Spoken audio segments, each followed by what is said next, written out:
लेकिन आप ये सोचिए ना, अगर ट्रांसपेरेंसी ही रखनी थी और चीजों को दिखाना ही था तो वो फाइल ही क्यों जाती। आप इतनी ज्यादा मन चढ़ाव हो महिला का और इतना ज्यादा दिमाग खुला हुआ हो कि होम मिनिस्टर को कहती हो कि हम नहीं चाहेंगे तो घुसने नहीं देंगे, सीबीआई को एसपी को वहाँ के कमरा में बंद कर 3 दिन रखती है। आपने कहा कि वो फाइल लेके भागे, वो भाग में पार्टी का विशेष हो सकता है या मोदी जी अभी ट्रम्प की तरह कर रहा है कि सबको उठ पकड़ा और कोई इशू कर रहा है। अभी जो क्वेश्चन आपने किए हैं, लेकिन आपने बताया आप किस महिला के बारे में बोल रहे हैं। ये वही देश, वही महिला है जिन्होंने खुलेआम भारत को जलाने की बात करती है। अगर ये पैसा को कैश में लाया जाए और सुप्रीम कोर्ट के हाथे में छीट दिया जाए तो सिर्फ पूरा सुप्रीम कोर्ट जो है पैसा ही पैसा नजर आएगा। ईडी को सलाह देना चाहता हूँ, मैं ईडी को ये सलाह देना चाहता हूँ कि सारे चीजों का एक डिजिटल फाइल भी होता है, समझे ना। तो ईडी जो है और डिजिटल जो इंफॉर्मेशन है उसको एक्सेस करे, समझे ना। और इसके अलावा जो इनके जो आईपैक जो जितना भी वोटर्स का लिस्ट रखा था और जितने लोग अवैध वोटर्स थे उसमें उनका भी एक लिस्ट है इसमें, और किस मॉडस ऑपरेंडी में सारे वोटर्स का जो लिस्टिंग हुआ फिर डिलिस्टिंग हुआ और कौन कौन से सस्पिशियस वोटर्स है, सारा जो जानकारी है उसमें, समझे ये ना। आपको लगता है ये चीजें नहीं तो वो तो डिजिटल लॉकर को निकाल पाना और ट्रैक कर पाना बहुत मुश्किल काम है, क्योंकि अगर जो ऑन डॉक्यूमेंट चीजें थी वो फाइल यहाँ से खत्म हो चुकी है। सरकार बिल्कुल सही है कि एक डिजिटल होता है, लेकिन आप ये सोचिए ना, अगर ट्रांसपेरेंसी ही रखनी थी और चीजों को दिखाना ही था तो वो फाइल ही क्यों जाती। अब वो फाइल गई है, लेकिन सर सिर्फ ऐसे मेरे दिमाग में आता, मैं ऐसे सोचूं कि मान लीजिए मैं एक सामान्य व्यक्ति हूँ, इतनी टेक्निकल बात मैंने पूछ ली, फिर मैं सोचता हूँ कि एक व्यक्ति के पास जरूरी नहीं है उसमें कोई ऐसी चीजें हो कि वो गलत हो कानूनन, उसकी पार्टी की रणनीति भी तो उसमें हो सकती है, केवल वो उसके लिए भी छुपाना। बहुत अच्छा। मेरी आप बात बताओ, मिस्टर वन मीडिया, क्या नाम है, वन इंडिया के चीफ रिपोर्टर साहब, अगर मेरी पार्टी की सिंपल फिलॉसफी अगर उसमें है, फिलॉसफी नहीं, रणनीति, चुनाव की रणनीति भी होनी चाहिए, रणनीति भी होनी चाहिए। हाँ, अगर रणनीति भी होनी चाहिए तो फाइल को डिस्क्लोज करने में क्या प्रॉब्लम है भाई। वो भी ईडी गोपनीय रणनीति भी तो नहीं तो गोपनीय रणनीति तो ईडी जानकर क्या करेगी। कोई ईडी गई पॉलिटिकल, वो ईडी तो गई थी, वो दूसरे माल पानी का घोटाला हुआ है ना वहाँ बड़े पैमाने। अगर उसमें गोपनीय रणनीति भी थी तो उस फाइल को खुलने में क्या दिक्कत थी। तो इलेक्शन आगे आएगा तो वो सबको पता चलेंगे भाई आप लोगों के लिए ये काम कर रहे हो, लेकिन उसमें ऐसी कुछ चीजें नहीं है ना, कुछ चीजें ऐसी। मैं थोड़ा सा ये कह रहा हूँ सर, आप लोग मुझे बताए मैं गलत बोलूं, बताए मैं बता रहा हूँ, ये आपने जो ईडी बोले, ईडी का मतलब क्या है, एनफोर्समेंट डायरेक्टोरेट। तो एनफोर्समेंट मतलब क्या है, कोई भी लो वो लो फॉलो कर रहे हैं या नहीं कर रहे हैं, आर्थिक और कई चीज भी हो, आर्थिक हो या प्रॉपर्टी घोटाला कुछ भी हो, एनफोर्समेंट डायरेक्टर का मतलब क्या है ना, कोई जो लॉ बना हुआ है वो लॉ सही तरीके से लागू हुआ या नहीं हुआ या वायलेट हुआ या नहीं है, तो ये उनका अधिकार है, ये उनका मतलब कॉन्स्टिट्यूशनल प्रोविजन है, तो इसमें कोई उनको परमिशन की जरूरत ही नहीं है। स्वतंत्र है। आप सब लोगों से एक सवाल, या मैं कह नहीं पा रहा हूँ, समझा नहीं पा रहा हूँ, मेरा सिर्फ इतना सवाल है, मैं गलत फिर से बताएगा कि एक पार्टी की रणनीति, गोपनीय रणनीति का अर्थ ये नहीं कि वो रणनीति जो है डिस्क्लोज करने लायक हो, ठीक है ना। और केंद्रीय एजेंसी का इस्तेमाल करके भाजपा यानी कि उनको मान के चल रहा है कि वो यही कह रही है कि केंद्रीय एजेंसी को उन्होंने अपना तोता बना रखा और अपने इशारों पे चल रही है, और वहां से जाकर के आर्थिक घोटाले के नाम पे छापा मारा, अंदर ये से अब अमेरिका नहीं कर रहा है, मारा किसी और नाम पे उठा के जो है गिरफ्तार कर लिया अपने ताकत के बल पे।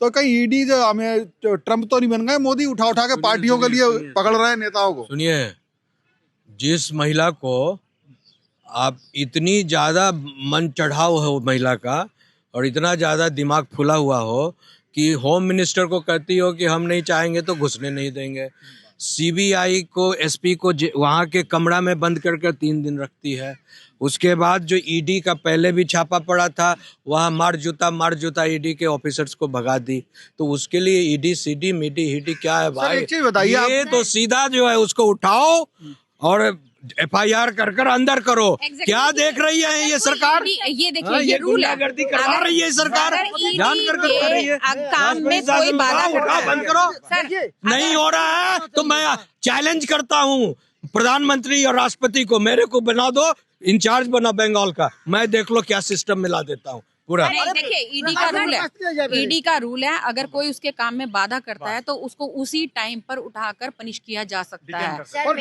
चीफ मिनिस्टर के मामले में सर मैम आपसे ही पूछ रहा हूँ मैं, चीफ मिनिस्टर के मामले में मेरे दिमाग में एक सवाल आ रहा है। चीफ मिनिस्टर का पूरा बाकी पुलिस तो उसके साथ ही है।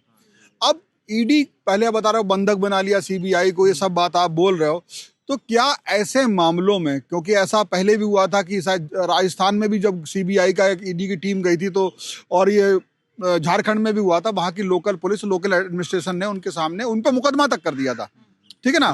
तो क्या किस तरह की फोर्सेस जानी चाहिए ऐसे मामलों में? सेंट्रल कमेटी के साथ में पोस्ट रहनी चाहिए। कहने वाली क्या बात है इसमें? सेंट्रल फोर्सेज है, बोल लगनी चाहिए सीधी। पहले भी किया है, इसका पहले भी किया है बंगाल में, जब ईडी वाले गए थे उसको मारपीट किया और भी किया। और आपने बोला कि उसका, एक मिनट सर, कि आपने कहा कि वो फाइल लेके भागे, वो भाई में पार्टी का विशेष हो सकता है या मोदी जी अभी ट्रम्प की तरह कर रहा है कि सबको उठ पकड़ रहा है और कोई इशू कर रहा है। अभी जो क्वेश्चन आपने किए हैं, लेकिन आपने बताया आप किस महिला के बारे में बोल रहे हैं? ये वही देश, वही महिला है जिन्होंने खुले हम भारत को जलाने की बात करती है कि अगर हमारे तरफ ताकोगे सेंट्रल गवर्नमेंट तब हम पूरा देश में आग लगा देंगे। ये वही है ना महिला। और एक मिनट सर, एक बात और भी हम आपके थ्रू बोलना चाहते हैं। अगर यहाँ पे हम लोग कितना कोई है, किसी के घर में ईडी जाते हैं, इसी को स्पेशल कोई इन्फॉर्मेशन दिया जाता है ना, तभी वो ईडी पहुंचती है। अगर इन्होंने किया और इनके सामने फाइल लेके गया, ये पूरा हल्ला हो गया भारत में, न्यूज बन गया, हॉट न्यूज।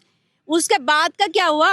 अगर आप और हम कोई भागते तो उसके बाद क्या होता? नहीं, हम आप भी बता रही सुनीता जी। अभी हमें ये कहना है कि फाइल लेके भागी तो ईडी साहब लोग भी क्या कर रहे थे और वहाँ पे सारे जो एडमिनिस्ट्रेटिव वो क्या कर रहे थे? तो यही बात पूछते हैं ध्रुव सर से। ध्रुव सर, आप चूंकि राजनीतिक मामलों में भी कई जगह मैंने देखा आप याचिका में या इस तरह की चीजों पे खड़े रहते हो, तो मेरे दिमाग में आता है कि जैसे मेरे यहाँ रेड पड़ जाए या किसी सामान्य व्यापारी के यहाँ पड़ जाए और मैं फाइल लेके भाग जाऊं, देखिए तो मेरा तो काम समझ गया, खत्म है। हाँ, इस तरह के जो वारदात होते हैं, तो इस तरह के कोई भी जो फाइल सरकारी आदमी या सरकार के इससे, या अगर सरकारी रेड चल रहा हो, ईडी क्या है? सरकारी रेड है, ठीक है, भारत सरकार की एक चीफ मिनिस्टर उससे ऊपर है क्या सर? बिल्कुल नहीं है, सेंट्रल ये कमेटी है ये।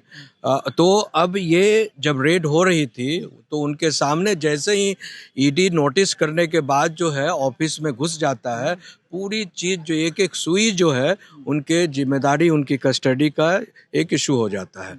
उसमें जो अचानक ममता बनर्जी जो है, उनको हॉटलाइन से मैसेज जाता है, उनको अचानक आती हैं, एंटर करती हैं बिना ईडी को सूचना दिए हुए, और फाइल जो रखा हुआ था उनको प्रतीक जैन बताता है और वो फाइल उठाकर चल देती है, और ये भी नहीं कह रही हैं कि हम क्यों ले जा रहे हैं, कोई एक्सप्लेनेशन नहीं। तो इस तरह का जो फोर्सफुल लिफ्टिंग ऑफ फाइल हुआ, दैट इज कम्स अंडर 420 के तहत आता है, 379 के तहत आता है, और आपको एक और दफ़ा है 409 के तहत आता है, समझे?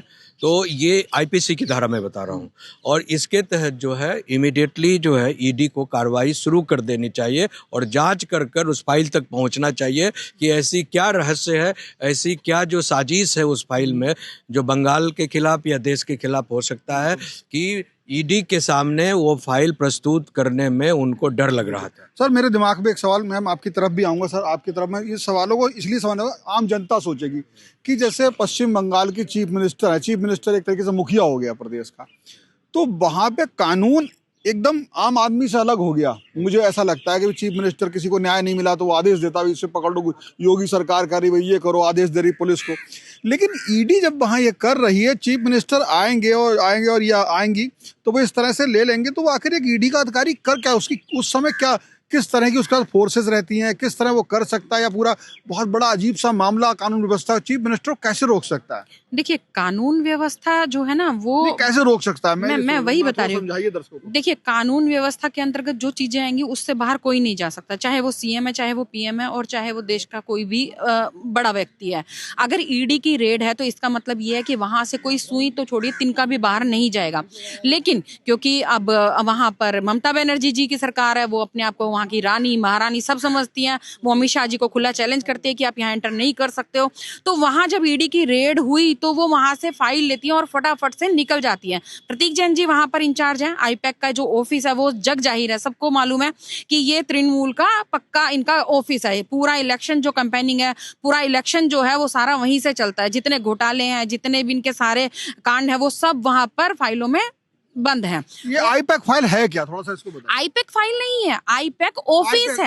आईपैक ऑफिस में उसमें क्या क्या होता है? आईपैक ऑफिस है, ये ऑफिस है इनका तृणमूल का। जो जितना भी इनका इलेक्शन का काम है, इनके फाइनेंस का काम है, जितना भी पैसा आता है जाता है, वो सब वहां पर मैनेज होता है। आप ये देखिए, प्रतीक जैन जिसने अभी अपनी ITR फिल की है 450 करोड़, वो प्रशांत जी ने, हाँ 450 करोड़। प्रशांत किशोर जो बहुत ईमानदार, पहले आईपैक के वही थे इंचार्ज। अरे वो तो बड़े ईमानदार माने जाते हैं। आप तो बिहार से हैं, एक बार सर के पास जा रहा हूँ कि बिहार में पार्टी बना दी। तो पार्टी तो बना दिया ना, तो वही तो सवाल ये है, तो पैसा भी ईमानदारी नहीं था। एक साधारण इंसान, हम और आप सब साधारण इंसान है, अगर हम चाहें तो विगत क्या 5 सालों में या 10 सालों में ईमानदारी से अगर काम करे, ईमानदारी से किसी पार्टी का सेवा करे या सलाह का सेवा दे, तो क्या 450 एक नंबर पैसा जिसको हम डिक्लेयर कर रहे हैं 450 करोड़, अगर ये पैसा को कैश में लाया जाए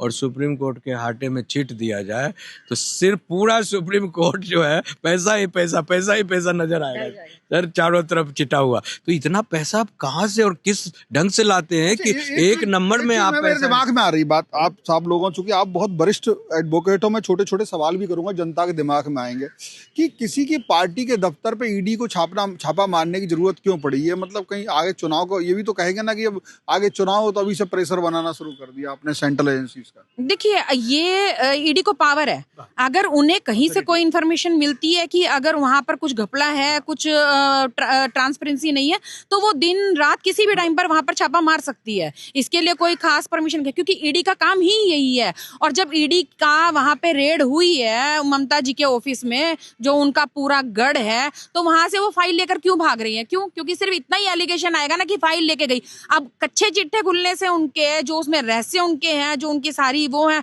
वो सब चीजें तो सामने नहीं आएंगी ना। और ये भी देखिएगा कि ये जो फाइल है उसका कुछ पता नहीं चलेगा कि वो कहाँ चली गई। आप कह रहे हैं कि अब जो उसके जो अंदर रहस्य था वो तो आएगा नहीं, क्योंकि अब एलिगेशन लगेगा भी तो वही फाइल छीनने का लगेगा। लेकिन उसमें जी। Subscribe to One India and never miss an update. Download the One India app now.